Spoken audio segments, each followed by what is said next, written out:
കൈലാസ ശിഖരേ രമ്യേ.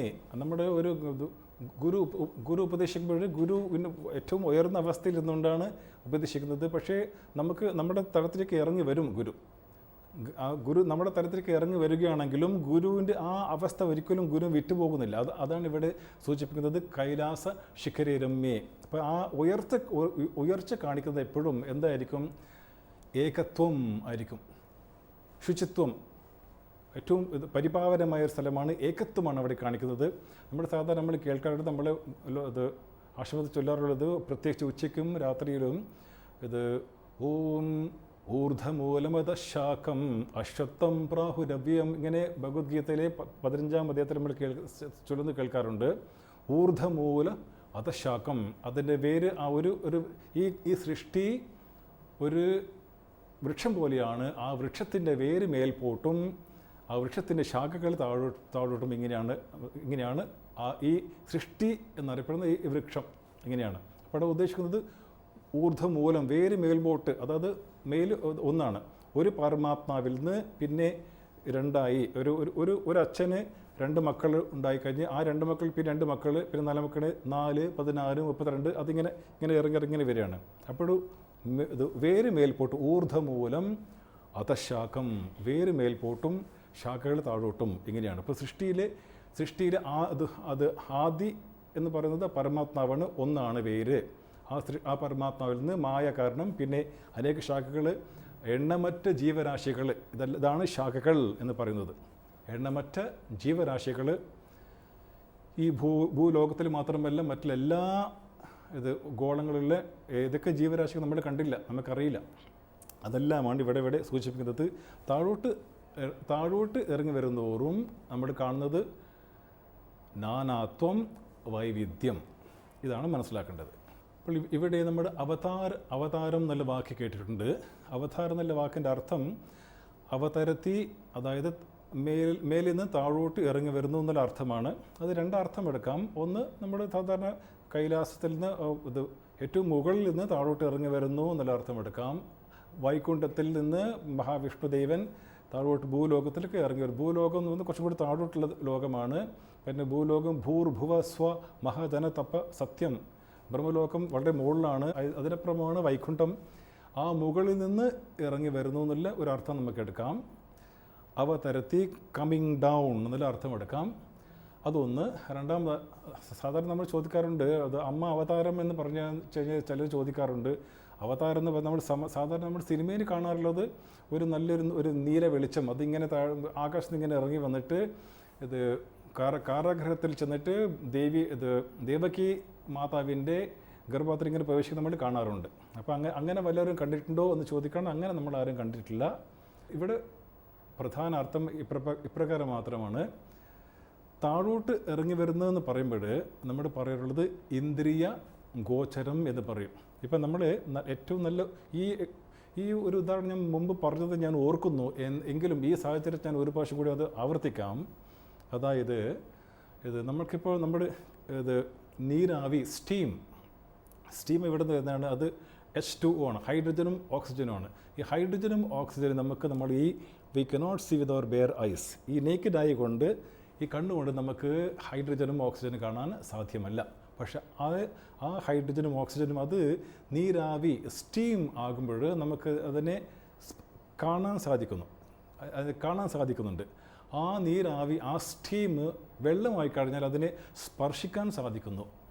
ആ വെള്ളം പിന്നെ ഐസായി കഴിഞ്ഞാൽ നമുക്കതിനെ കയ്യിലെടുക്കാൻ സാധിക്കുന്നു.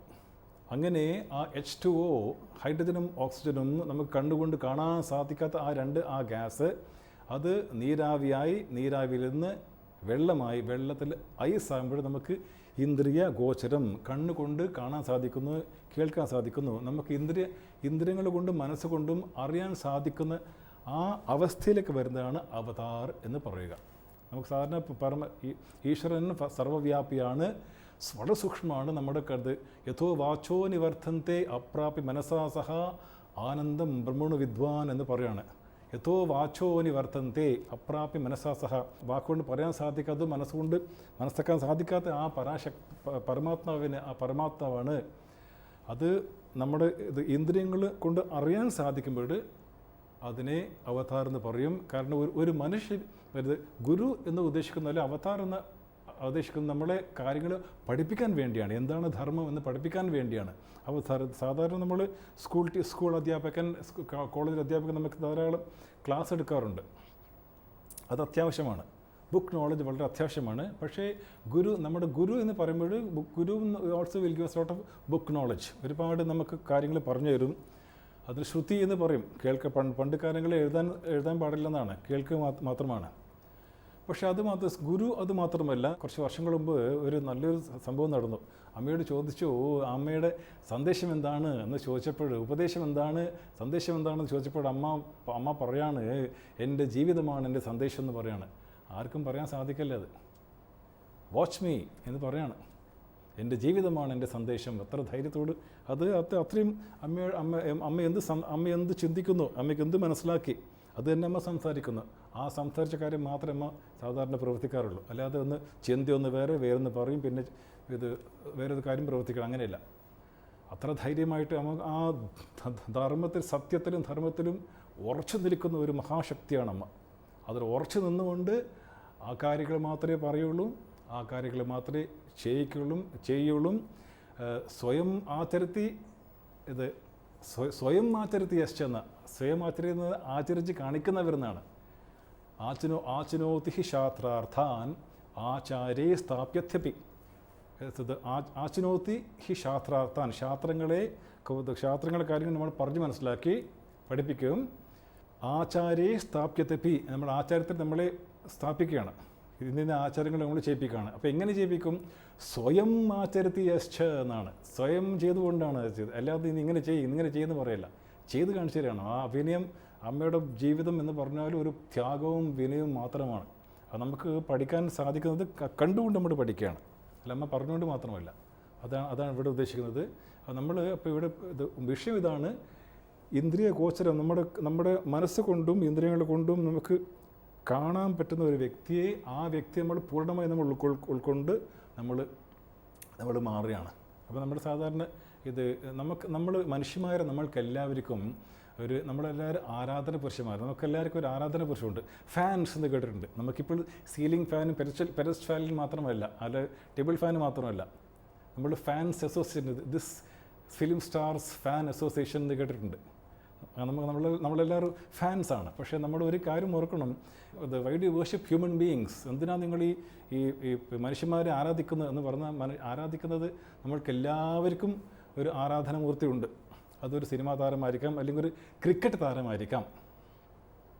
അത് യുവാക്കളെന്ന് പറഞ്ഞാൽ ഭൂരിപക്ഷം യുവാക്കളും ക്രിക്കറ്റ് താരമായിരിക്കും. അത് ഒരു സിനിമാ താരത്തെയോ തെറ്റൊന്നുമില്ല, യുവാക്കളാണ്. പിന്നെ ക്രമേണ ഒരു കാര്യങ്ങൾ മനസ്സിലാവും. അതുപോലെ തന്നെ നമ്മുടെ ആരാധനാമൂർത്തി അമ്മ എന്ന് പറയുമ്പോൾ എനിക്കെന്താണ് വേണ്ടത്? നമ്മൾക്ക് എന്താണ് വേണ്ടത്? നമുക്ക് വേണ്ടത് പൂർണ്ണമായ ആനന്ദവും മനഃശാന്തിയുമാണ്, അല്ലേ? നമ്മുടെ ഏത് ലക്ഷ്യത്തിൽ നമ്മൾ നേടുമ്പോഴും ആ ലക്ഷ്യത്തിൽ നമുക്ക് വേണ്ടത് പൂർണ്ണമായ ആനന്ദമാണ്. ഈ ലക്ഷ്യം നേടിക്കഴിഞ്ഞാൽ എനിക്ക് പൂർണ്ണമായ ആനന്ദം കിട്ടുന്നില്ല. അതുകൊണ്ടാണ് നമ്മൾ അതിലേക്ക് പോകുന്നത്. അപ്പം അതുപോലെ ഞാൻ അമ്മയെ കാണുമ്പോൾ what I see in front of me, ഇതാണ് പൂർണ്ണമായ ആനന്ദവും പൂർണ്ണമായ ശാന്തിയുടെയും മൂർത്തി. ഇറ്റ്സ് എൻ എംബോഡിമെൻറ്റ്, ഒരു മൂർത്തിയാണ് ഞാൻ കാണുന്നത്. ഇപ്പോൾ ഞാൻ ആരാധിക്കുന്ന അമ്മ അതാണ്. അപ്പോൾ ഒരു സിനിമാ താരത്തെ ഒരു വ്യക്തി ആരാധിക്കുമ്പോൾ ക്രമേണ എന്ത് സംഭവിക്കുന്നു? ആ സിനിമാ താരം എങ്ങനെ വേഷം ധരിക്കുന്നു, ഹെയർ സ്റ്റൈൽ എങ്ങനെയായിരിക്കും, എങ്ങനെ നടക്കുന്നു, എങ്ങനെ ആഹാരം കഴിക്കുന്നു, ഇതെല്ലാം നോക്കിയിട്ട് ഞാൻ സ്വയം മറന്നിട്ട് ആ സിനിമാ താരം ആയിത്തീരുകയാണ്, അല്ലേ? അതുപോലെ തന്നെ ഒരു ക്രിക്കറ്റ് താരമാണെങ്കിൽ എങ്ങനെ അവനെ ബാറ്റ് പിടിക്കുന്നതെല്ലാം നോക്കിയിട്ട് ഐ ബിക്കം ദാറ്റ് പേഴ്സൺ. ഞാൻ സ്വയം മറന്ന് ഞാൻ ആ വ്യക്തിയായി തീരുകയാണ്. അതുപോലെ അമ്മ പറയാനുള്ളത്, മക്കളെ രാമായണം പഠിക്കുന്നത് രാമനായി തീരാനാണ്, ഭാഗവതം പഠിക്കുന്നത് കൃഷ്ണനായി തീരാനാണ്, അമ്മയെ നമ്മൾ ആരാധിക്കുന്നത് അമ്മയെ തീരാണ്. അവിടെ ഉദ്ദേശിക്കുന്നത് രാമൻ എന്ന് പറയുമ്പോൾ രാമൻ്റെ സദ്ഗുണങ്ങൾ നമ്മളെല്ലാം നമ്മൾ സ്വീകരിക്കുകയാണ്. ശ്രീകൃഷ്ണനെ ആരാധിക്കുമ്പോൾ ശ്രീകൃഷ്ണൻ്റെ സദ്ഗുണങ്ങൾ നമ്മൾ സ്വീകരിക്കുകയാണ് നമ്മുടെ ജീവിതത്തിൽ. ഇതാണ് അവതാർ. അതിൻ്റെ പ്രിൻസിപ്പിൾ, അതിൻ്റെ ലോജിക് ഇതാണ്.